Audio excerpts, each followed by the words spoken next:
A CPI vai fazer uma radiografia geral daquilo que são as estruturas de crime organizado no Brasil. A gente não pode permitir que o nosso Estado vire um narco-Estado. E o senhor acredita que é isso que está acontecendo em alguns estados no país? Sim, uma progressão muito acelerada. Nós temos nos estados do norte, os senadores do norte do país falam isso cotidianamente, hoje o crime é organizado como o maior empregador. Isso é destruidor para a sociedade. A gente não pode aceitar isso.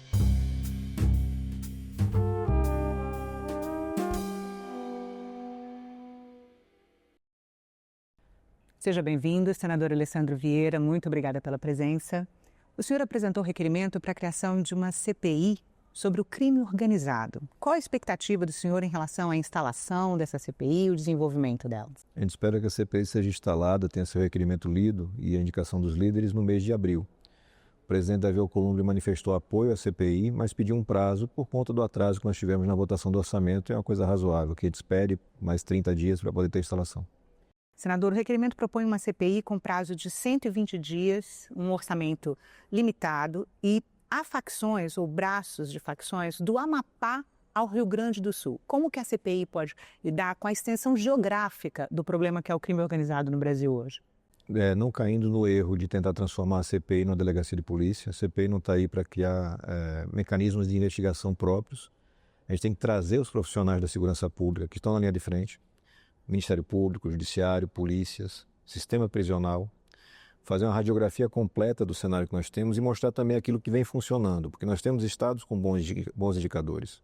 Então não é uma praga nacional, é um problema que está em todos os estados, mas que tem tratamentos diversos, tem alcances diversos. Então acho que é possível sim, dentro desse prazo, ter uma radiografia robusta, mostrar as soluções possíveis e apresentar também a produção legislativa necessária para reforçar, por exemplo, o orçamento do sistema prisional, que é um calcanhar de Aquiles. Não adianta fazer prisão em massa e eu não ter como tratar esse preso, como isolar esse preso, recuperar ele para a sociedade. Então a gente tem uma série de tentativas na nossa história que não funcionaram, que não deram certo, um punitivismo improdutivo, e a gente tem que virar essa página, partir para um trabalho técnico de repressão ao crime. Quando o senhor fala do sistema prisional, em muitos casos, facções criminosas surgiram dentro do sistema prisional. Né? O que o senhor imagina em termos de legislação que pode inviabilizar a reprodução dessa sistemática? A primeira coisa é orçamento adequado. Eu preciso ter instalações prisionais adequadas para a quantidade de presos que nós temos. Esse é um ponto. O outro ponto é você acabar com o volume de prisões provisórias que nós temos. O judiciário precisa trabalhar mais rápido. A gente tem que encontrar mecanismos que podem ser processuais, podem ser de estrutura, para que você tenha julgamentos mais rápidos. Isso passa pela legislação? Eventualmente sim, na medida da legislação processual penal que seja mais célere, que permita julgamentos mais rápidos. É plenamente possível reduzir esses prazos. Eu não posso ter um volume de presos provisórios que eu tenho hoje, mal acomodados em prisões que servem como escritórios, como universidades do crime. Esse é um dos pontos frágeis do nosso sistema de repressão. E a gente tem que tratar disso. A CPI vem para isso, para dar uma radiografia completa e tentar mostrar soluções. Olha, em tal estado funciona bem porque você conseguiu controlar o sistema prisional. Mas em qual estado funciona bem, senador? Nós temos evoluções em vários estados, desde estados como Santa Catarina, por exemplo, que tem há muito tempo bons números, e estados como o meu Sergipe, que reduziu drasticamente a violência urbana. Então existem soluções. Agora, as soluções passam por um trabalho integrado. Você vai ter que ter União, Estado, município trabalhando em conjunto, os poderes trabalhando em conjunto, com a liderança do Executivo Nacional. Hoje o Brasil não tem nenhum projeto consistente de segurança pública. Nós não temos um plano nacional de segurança pública. O problema está aí, nós perdemos jovens, perdemos vidas diariamente e o governo não trata da questão. Por muitos anos virou as costas. Agora acho que chegou a hora de olhar isso de frente. Senador, a CPI pretende investigar, segundo o requerimento de criação, o funcionamento de várias organizações criminosas, mas como é que é possível obter informação sobre táticas, estratégias, métodos de operação dessas organizações, considerando a clandestinidade das atividades? Todas essas atividades são objeto de investigações pelo Brasil afora. Então nós temos profissionais da segurança pública, do Ministério Público e Judiciário com altíssimo conhecimento de causa e que têm plena capacidade de apresentar para a gente não só os dados, mas também os gargalos. O que falta para funcionar? Por que eu não consigo reprimir, por exemplo, a lavagem de dinheiro? Porque todos esses crimes que envolvem organizações, eles vão desaguar em processos de lavagem de dinheiro. Quais são os gargalos que eu tenho que fechar? Onde é que eu tenho que atuar com mais força, seja mudando legislação, mas principalmente cobrando do Executivo uma ação mais incisiva. Reforço das equipes, formação de varas especializadas, fortalecimento dos grupos especializados do Ministério Público, uma série de medidas que estão no papel, mas nunca saíram. Então, talvez um desdobramento virtuoso de uma CPI como essa seja um grande reforço orçamentário para a segurança pública no Brasil. Senador, a infiltração do crime organizado, a gente estava conversando sobre isso antes da entrevista começar, né? Em setores da sociedade, judiciário, legislativo, executivos municipais, estaduais e até o federal, é uma preocupação central, né? Como que a CPI vai se dedicar a esse tema? Na medida que você encontra os pontos de conexão entre a criminalidade violenta, as facções criminosas, as milícias e o aparato estatal. Onde é que eles se encontram? Se encontram muito fortemente no financiamento de campanhas, o financiamento ilegal de campanhas vem sendo uma porta aberta para o crime. Se encontram na corrupção, vinculada diretamente aos órgãos de repressão, e é possível dar tratamento firme para cada um desses problemas. O que nós precisamos é, primeiro, radiografar isso, segundo, apresentar como funciona nos estados com bons resultados. Por que você consegue combater isso com eficiência em alguns estados e em outros não? E entender que não é um problema das polícias, é um problema da sociedade, é um problema do Estado brasileiro. E vai exigir um tratamento que parte do Executivo Nacional, não tenho a menor dúvida. Eu só vou conseguir fazer o combate ao crime de forma consistente com um Plano Nacional de Segurança que tenha como base o conhecimento de quem está na área. Senador, e como é que o senhor pretende garantir a segurança dos envolvidos? Quem está combatendo o crime e vem aqui, dá um depoimento numa CPI, mostra a cara, como é que essa pessoa vai ser protegida? Essas pessoas já correm risco cotidianamente. Essas pessoas já estão na atividade. E, por conta do trabalho que escolheram, abrem mão da segurança. A verdade é essa. A gente tem que fazer um grande trabalho de fortalecimento das instituições, mas o policial, o profissional do Ministério Público, do Judiciário, que efetivamente se dedica ao combate ao crime, ele corre risco, a sua família corre risco. E esse risco nem sempre é reconhecido pelo Estado. Também isso vai acontecer com a CPI. Você vai ter um contato, e a CPI tem esse poder, esse canhão de atenção, de mostrar o quanto a vida daquelas pessoas é impactada. E não raro a gente passa aqui pelo Congresso com propostas de aumentos salariais, de vantagens pecuniárias para categorias que estão bem distantes desse tipo de risco, mas que têm, por força política, acesso a grandes salários, a regimes diferenciados de previdência. Mostrar o cotidiano de quem está no enfrentamento ao crime certamente vai melhorar a vida deles.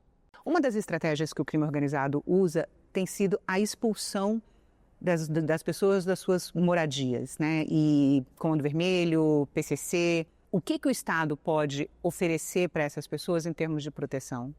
Hoje as pessoas estão abandonadas, estão à mercê da atuação dos criminosos. O que é preciso é restabelecer a força, o predomínio da força pelo Estado. Quem tem que ter a vitória em termos de número, de armamentos, de equipamentos, de força bruta, é o Estado, sob comando da lei, com ordem judicial. Eu não posso permitir, eu não posso aceitar que numa comunidade, num bairro, você tenha tomada de prédios, de condomínios inteiros pelo crime, desalojando as pessoas que estão ali ilegalmente. E é de um dia para o outro, né? A pessoa recebe um aviso de que ela tem que sair da casa dela, senão ela vai morrer. Nós estamos vivenciando já há algum tempo uma migração da estrutura dessas facções. Elas saem daquilo que era apenas o tráfico ou o roubo de cargas, o roubo a banco, e elas compreendem, como as máfias internacionais, que o domínio territorial é que é a verdadeira base do lucro delas. E a partir daí elas começam a extrair de forma predatória todos os direitos daquele cidadão. Ele passa a ter que pagar por segurança, se ele é comerciante, se ele atua ali. Ele passa a ter que consumir os produtos que são distribuídos pela facção criminosa e ele acaba perdendo até mesmo seu espaço, sua moradia, se isso passar a ser de interesse do líder da facção, do líder da milícia daquele momento. Isso só se combate com força. Não há outra alternativa. É preciso que você tenha a chegada da força do Estado para retomar esse território e também chegar, naturalmente, com todos os outros serviços, com segurança, com saúde, com educação, com assistência social. Você tem que garantir que o Estado represente ali a verdadeira força, e não como você tem hoje. Nós temos nos estados do Norte, os senadores do Norte do país falam isso cotidianamente, hoje o crime é organizado como o maior empregador. Isso é destruidor para a sociedade. A gente não pode aceitar isso. Então é preciso entender essa realidade, mostrar a gravidade dos fatos, mostrar que nós temos outros países, o México talvez seja um bom exemplo disso, que se aproximam de um ponto de não retorno, um ponto onde você teve a infiltração e um domínio criminoso tão elevado que o Estado não consegue mais reagir. É uma guerra civil permanente. Então a gente tem que evitar que isso aconteça no nosso país. A gente sabe que alguns estados estão em condição muito crítica. Rio de Janeiro é notório, mas nós temos outros estados com situação muito difícil, a Bahia em situação difícil, o Ceará com uma situação difícil, o norte do país inteiro. E a gente tem que encontrar caminhos, e esses caminhos existem, para que a gente possa enfrentar isso. É uma prioridade nacional. E é diferente, senador, porque, por exemplo, o senhor cita várias facções criminosas no requerimento, né? A Família do Norte é uma facção com forte atuação na região amazônica, né? Quais as estratégias da CPI para investigar as conexões internacionais com tráfico de drogas, relação com o PCC, Comando Vermelho, crimes de roubos a banco? Hoje nós Muda temos o crime de uma região para outra? E não só esses crimes de violência física, mas cada vez mais os crimes digitais. As facções estão dominando a atuação também no ambiente criminoso digital, por conta do volume de dinheiro que circula. Então hoje você tem braços, sintonias das facções dedicadas exclusivamente a esse tipo de crime. E cada uma delas tem que ser compreendida, cada realidade territorial. Então se você fala da nossa Amazônia Legal, por exemplo, é absolutamente claro que o envolvimento das Forças Armadas ali é crucial. Eu não preciso do homem das Forças Armadas atuando dentro de uma comunidade, dentro do ambiente urbano. Mas eu preciso essencialmente dele nas nossas divisas. Porque é através delas que entra a arma e entra a droga. É através delas que eu tenho uma circulação de criminosos o tempo inteiro. E é possível mapear isso, encontrar como você vai destinar recursos para combater isso.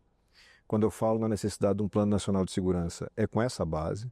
Todos vão ter que investir nessa seara. Eu preciso que as Forças Armadas façam a proteção das nossas fronteiras. Eu preciso que as polícias federal e rodoviária façam essa varredura das estruturas para evitar que o combate aconteça exclusivamente na comunidade. Porque esse é o combate mais letal, é o mais perigoso para o inocente. Porque está dentro de uma área superpovoada, numa situação que favorece o criminoso e não o policial, e os confrontos acontecem diariamente. E as balas perdidas, que, enfim, não tem justificativa, as mortes de vítimas inocentes, o tempo inteiro acontecendo, a paralisação do serviço público, crianças sem aula, a quantidade de dias que as crianças no município do Rio de Janeiro perdem de aula por conta de operações policiais ou de confronto entre facções é absurda. Eu estou jogando fora o futuro dessas crianças por incompetência do Estado. A gente não pode se conformar com isso, a gente tem que reagir a isso. E existem mecanismos para isso. Eu repito, tem estados onde funcionam. Tem países onde funciona. Por que o Brasil tem que ficar para trás? Senador, uma das críticas que vários estudiosos fazem é a cobertura que a mídia faz em relação ao crime organizado. No que essa CPI pode ajudar a explicar o funcionamento, até para os jornalistas mesmo, de como funciona o crime no país e melhorar essa cobertura e também a compreensão que a sociedade tem? A gente vai trazer aqui os maiores especialistas, os profissionais que têm maior vivência na área. Isso vai garantir informação de qualidade. As pessoas precisam entender que aquele circo do bandido bom é bandido morto, um punitivismo exagerado, ele não resolve o problema da criminalidade. Porque o Brasil está nessa página há muitos anos e os dados não melhoram, a gente não consegue avançar. É evidente que a gente tem que ter a consciência que o combate a um crime violento ele vai exigir a força pública. E muitas vezes essa força vai acabar resultando em confrontos, vai resultar em morte. Isso faz parte dessa atividade. Mas não é a solução. A solução não passa por aí. Ela passa por um trabalho consistente. Trabalho de inteligência qualificada, repressão à lavagem de dinheiro, repressão às várias rotas que você tem de acesso aos produtos ilícitos, especialmente drogas e armas. Porque se eu sei por onde entra, eu não tenho por que aceitar a entrada. Não faz o menor sentido. Eu tenho que ter um investimento consistente que a gente nunca teve.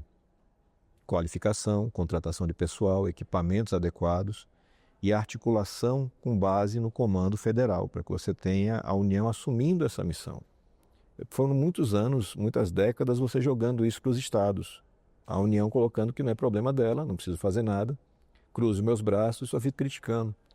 Você começa a ir mudando isso, você começa a ter a Secretaria Nacional de Segurança, começa a ter investimentos, repasses, mas de forma muito tímida e sem uma compreensão de que é preciso ter um planejamento global. Eu tenho que entender o fenômeno do crime em todo o Brasil, ele se conecta cada vez mais e ele se conecta em pontos muito claros, por onde entra a droga e a arma e onde eu lavo o dinheiro. É o começo do crime e é o final do crime. Nesses dois pontos, a atuação do Estado bem feita vai ter um efeito muito grande. Agora passa, claro, por você entender isso e fazer com que o governo se posicione, que a gente melhore talvez nossa legislação, que existem pontos para avançar, especialmente no combate à lavagem. A gente tem que evitar, por exemplo, a infiltração criminosa no setor de combustíveis, que hoje é um grande foco de atuação por conta do enorme potencial que você tem de lavar dinheiro.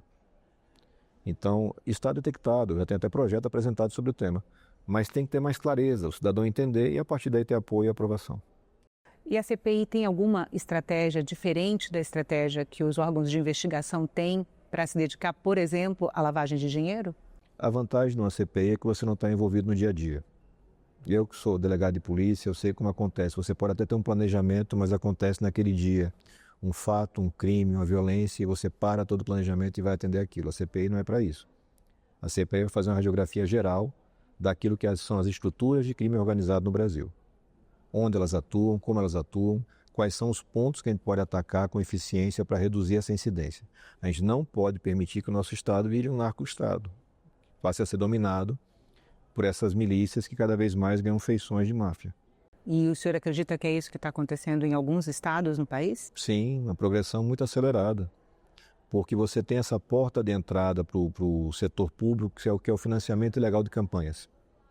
Esse dinheiro sujo que chega, irriga, garante eleições e depois garante acesso a licitações e um ciclo negativo de perpetuação e de fragilização de toda a estrutura do Estado. Por isso tem que ser um combate federal. Porque em muitas áreas, em muitos lugares, você não vai conseguir mais ter força estadual com capacidade de enfrentamento. Porque ali você já teve uma corrosão muito grande. Eu vejo iniciativas como a Prefeitura do Rio de Janeiro de criar uma espécie de polícia temporária, com reservistas das Forças Armadas. Isso é absolutamente ridículo. Não existe nenhum estudo técnico que dê base para esse tipo de iniciativa. É uma iniciativa populista. Eu estou vendo um problema, eu estou reconhecendo que existe um problema e estou tentando reagir de qualquer forma. Isso gera gasto, gera ineficiência e aumenta os problemas. O caminho vai estar sempre naquilo que a legislação já traz, as estruturas técnicas que estão previstas, que são as polícias e as guardas, que devem ser, na minha visão, fortalecidas. É um trabalho que vai ter que aliar inteligência, repressão e prevenção. O Brasil tem condições de fazer esse enfrentamento, o que falta é uma coordenação nacional.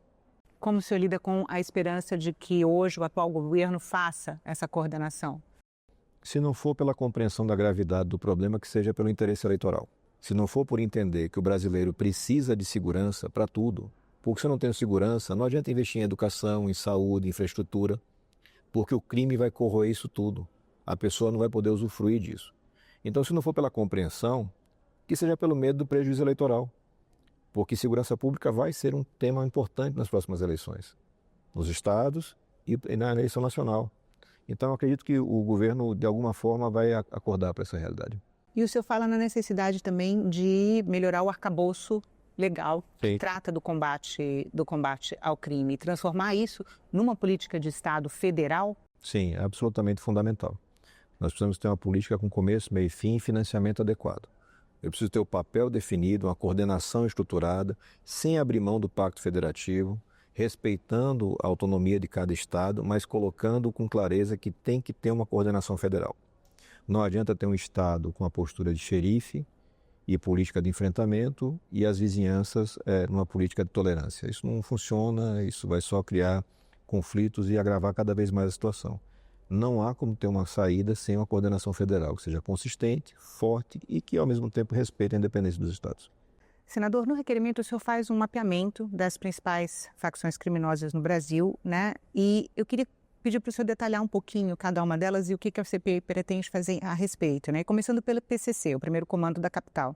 Como é que a CPI pretende investigar a atual estrutura de comando, influência, atuação do grupo, né? Considerando que ele expandiu de São Paulo para o resto do país, né? Hoje é uma organização transnacional, né? Ela tem uma estruturação corporativa, vamos dizer assim, e nós temos grandes especialistas no combate à atuação do PCC. Então, a gente não precisa fazer o trabalho do zero. A gente precisa garantir que essas pessoas que na prática enfrentam o crime sejam ouvidas, tenham espaço, tenham relevância adequada, para que os tomadores de decisão, que são os comandantes do executivo, são os legisladores, possam entender o tema. Porque hoje eu tenho muitas vezes iniciativas bem intencionadas, mas inócuas. Gente que nunca viu o que é, que não entende como é que é o fenômeno e que tenta, de alguma forma, ajudar, aumentando pena, aumentando pena. Por que adianta aumentar a pena se eu não tenho um julgamento no tempo? Ou eu não tenho condições de encarcerar aquela pessoa de forma adequada para que aqueles que desejarem sejam recuperados e aqueles que não desejarem sejam impedidos de praticar crimes? Então, existem gargalos claros, mas ao mesmo tempo nós temos pessoas que fazem esse enfrentamento, instituições que têm um conhecimento já muito aprofundado. E essas pessoas serão prioritárias para serem escutadas. Eu acho que é um processo que a gente já vivenciou em outras CPIs, de você trazer a informação de qualidade para um centro de atenção. E a partir da informação de qualidade, ter tomada de decisão de qualidade. E não essa coisa atabalhoada. O governo patina com uma tentativa de PEC da segurança há mais de um ano e não consegue colocar um texto de pé. Isso manifesta despreparo. Senador, o senhor falou do PCC ter se tornado uma organização transnacional, né? O senhor pretende interagir com órgãos internacionais que combatem essa prática? Sim, é importante você ter algum ponto de interação, partindo sempre das instituições que já fazem o combate. Repito, a CPI não pode querer se transformar numa delegacia de polícia. A gente não tem know-how. Não é para trazer o criminoso para o Senado. Não vai investigar o crime A, o crime B, não é isso. É entender o fenômeno, entender as estruturas, onde é que estão os pontos fracos que a gente tem que fortalecer e, ao mesmo tempo, identificar onde estão os pontos fracos do crime. Porque você tem condições de combater. Como eu disse, você tem rotas de acesso que são mapeadas. Essas rotas têm que ser inviabilizadas. Como é que você faz isso? Com muita gente contratada e bem paga, bem treinada, com muito equipamento. O crime não vai parar, ele vai continuar o tempo inteiro superando. Eu fecho essa rota, ele vai tentar abrir uma nova, mas eu dificulto o trabalho dele. Eu reduzo o capital de giro. Eu faço com que ele tenha mais dificuldade. E o que a gente precisa muito é isso, é tirar o criminoso de uma zona de conforto que ele vive no Brasil há muito tempo. Falando em muito tempo, o senhor também cita o Comando Vermelho, que é uma organização bastante antiga no país, né? Quais aspectos da organização e atuação vão ser priorizados na investigação da CPI em relação ao Comando Vermelho? Nós temos notícias consistentes, recentes, de um novo acordo entre as duas grandes organizações. Comando Vermelho e o PCC. Isso, porque elas somam valências, vamos chamar assim. O PCC ele assumiu um formato mais corporativo, mais estruturado, mais organizado. E o Comando Vermelho tem a sua capilaridade e atuação violenta na ponta. Então, para o Brasil é o pior cenário possível você ter elas todas se juntando numa grande coalizão criminosa. O que cabe ao Estado é entender como você consegue inibir a atuação de cada força dessa, cada facção, de cada milícia dessa. A gente tem bons exemplos de combate em alguns estados, eles precisam ser bem estudados, bem compreendidos, e ao mesmo tempo a gente tem que criar coisas novas. Eu particularmente defendo, mas é preciso que a gente tenha a CPI tramitando e a gente possa construir consenso em cima disso, mas eu defendo, na região de fronteira, uma atuação de polícia das Forças Armadas, para que me dê o volume necessário de homens para poder fazer o enfrentamento. É isso, ou fazer uma grande contratação de pessoal. O que eu não posso, porque é muito mais caro para o Brasil, é não fazer o enfrentamento. A grande contratação de pessoal de corpos policiais. Isso, de forças policiais. Seria o cenário ideal, você ter gente treinada, contratada, concursada para aquela atividade, especializada naquela atividade. Mas eu tenho urgência para fazer isso. E ao mesmo tempo eu tenho um contingente significativo nas Forças Armadas que pode ser empregado na região de fronteira nessa atividade.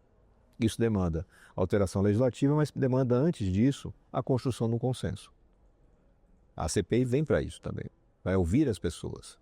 Olha, isso vai funcionar? Isso não vai funcionar? Eu não posso ter um maior contingente do Exército no Rio de Janeiro, por exemplo, quando eu tenho uma demanda tão grande na nossa fronteira seca. Eu preciso desse homem, dessa mulher trabalhando lá na fronteira, de uma forma estruturada, concatenada, com ação de inteligência. Aí sim eu consigo reduzir o fluxo criminoso, reduzir a circulação de dinheiro deles e a partir daí enfraquecer as facções. Senador, quando o senhor fala de um fim didático também da CPI, o senhor acredita que pode fazer alguma diferença para o cidadão comum, que não vai fazer uma política pública, que não é uma força policial, entender a realidade do crime organizado no país? É importante até para ele poder escolher melhor seus representantes, para ele não cair nessa armadilha fácil do populismo penal. da pirotecnia, para ele entender a gravidade do problema, o quanto aquilo afeta a vida dele. Porque se eu vivo numa comunidade de classe média alta, por exemplo, eu posso ter a percepção de que aquilo não está na minha vida, não é um problema meu. Mas quando eu tenho acesso aos dados, ao volume de dinheiro que o Brasil perde, o volume de vidas que a gente perde, mesmo esse eleitor, esse cidadão, ele começa a ter uma atenção maior. Ele começa a compreender melhor aquele fenômeno e buscar soluções. É isso que a gente quer no final do dia, solução. Eu não posso conviver com um problema eternamente. O Brasil tem essa mania de conviver com os problemas eternamente. E não é para ser assim. Porque se outros lugares conseguiram avançar, conseguiram resolver, a gente também tem essa capacidade. Falta, repito, conhecimento técnico adequado, formação de um consenso popular e liderança. E aí acho que a CPI pode ajudar a construir isso tudo. Senador, muito obrigada pela entrevista. Obrigado a você.